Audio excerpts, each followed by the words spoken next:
Hey guys, Hailey, Lain, aka Key Black here, and welcome back to another episode of Off the Cuff.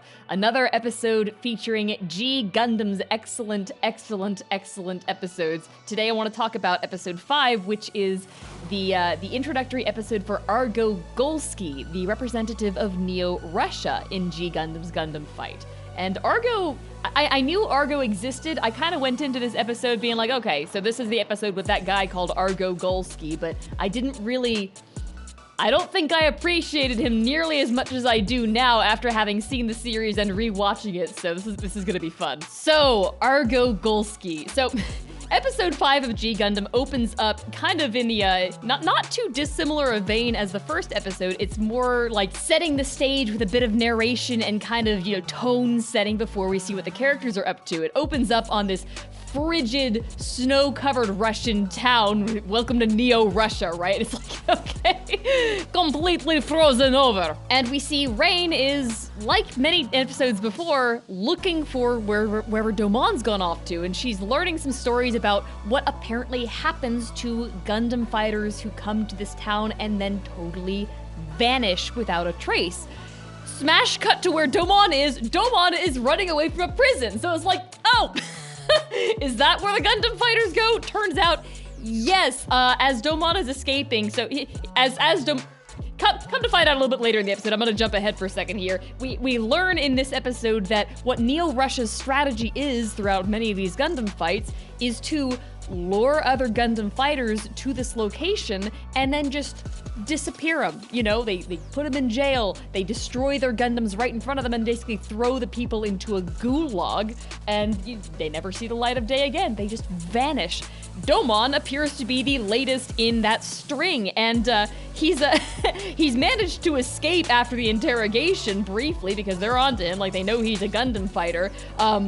But during his escape, he runs into this big mountain of a man just sitting there very calmly, who he stands up, flexes, and shows that he's also got these handcuff chains just like Domon does. So it's like, is this also another prisoner?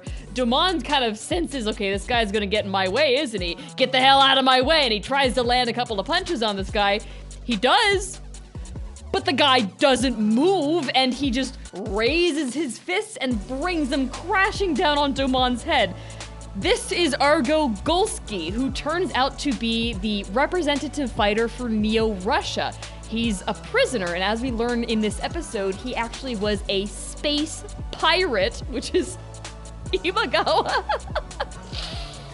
A space pirate who was imprisoned and basically given a deal by the Neo-Russian government that if he represented Russia as the representative fighter for their nation and won the competition, Neo-Russia would award his fellow space pirate compatriots with freedom. So there's a really fun kind of, question hanging up in the air, like how does Argo Golski actually feel about this whole Gundam fight thing, because it seems more like he's being coerced into it than anything else, and we meet the person who's actually in charge of managing Argo in this fight, who is the head of the prison, this total boss lady, this kind of a dominatrix looking woman with a whip, but, in full, Russian military gear. She's awesome. I wasn't expecting to like her nearly as much as I do, but Nastasha's great, especially later on in the series, but I don't want to get too ahead of myself. Basically, Domon gets recaptured, and Argo, after basically seeing that Domon is a really scrappy little Japanese fighting guy,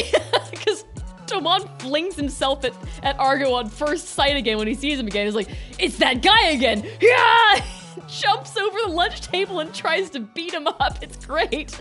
But Argo kind of seems to develop a liking for this guy and basically offers, okay, I'm gonna try and escape. You're welcome to join me. Let me know if you're in. And basically leads the escape by breaking open. He punches his fist into the wall, grabs a fuel pipe, and lights it. That's it. That's the signal to escape. We see them bursting out with this kind of amphibious vehicle, rushing away from this prison island as the panic of the explosion is being taken care of in the background. But the prison guards are already on their tail. Argo has already given them a heads up about what his plan is, and it turns out Argo Gulski simply engineered this situation so that he could have a proper Gundam fight with Domon Kashu, the representative of Neo-Japan, rather than Neo-Russia's usual tactic of just disappearing the other Gundam fighters. The battle in this episode is fantastic. I love the amount of weight in the animation on the robots because as big and behemoth-like as Argo himself is, his robot, his Gundam is wearing one of those fuzzy Russian hats, you know, the kind of that really particular shape. He's got this big Russian coat shape on him as well, and his main weapon, there's this giant wrecking ball on his left shoulder that he shoots out like a cannonball, flings out an energy whip, and it turns into a giant flail. It's the coolest thing. So we end up with basically giant Russian robot fighting scrappier Japanese robot using EI swordsmanship, and it's a great fight. They're standing on this frozen lake, and there's this, you know, they're breaking through the ice here and there. It's super dramatic, and God, the animation, you know, it's not the most amazing that's even in the show, but where it matters, and the weight is so good. The match ends up being a draw. They fight each other to a standstill. Domon is actually physically unable to deliver the finishing shining finger blow, and once again, like the past couple of episodes, what ends up happening is the heroes get away, and there's this unlikely friendship kind of vibe between Domon and Argo Gulski, the space pirate prisoner representative of Neo-Russia in the Gundam fight with the coolest giant Russian robot. I just love the country robot designs. They're so much fun. And that basically does it for establishing the 5 main dudes who are going to be in the cast throughout the series. I love the way that all of them were introduced, and I love the way that it basically took one episode per character to kind of like be like, all right, these are the guys you gotta know. These are gonna be the main 5 you're gonna see over and over again.